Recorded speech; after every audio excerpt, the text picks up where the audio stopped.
ఆజ్ఞ అనేది జారీ చేశారు. ఆ టైంలో మంత్రసానులంట దేవునికి భయపడిరి అని దేవుని వాక్యంలో రాయబడి ఉంది.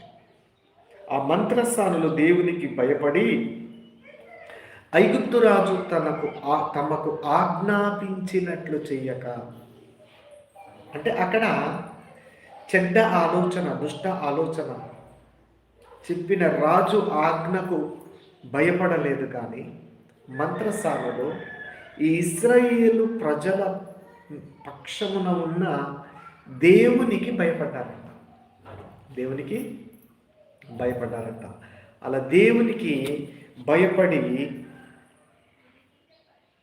ఐగుప్తు రాజు తమకు ఆజ్ఞాపించినట్లు చెయ్యక, ఐగుప్తు రాజు చెప్పినట్లు చెయ్యక, మగపిల్లలను బ్రతకనీయగా, ఎంత మంచి పని చేశారో చూసారా? దేవునికి భయపడి మగపిల్లలను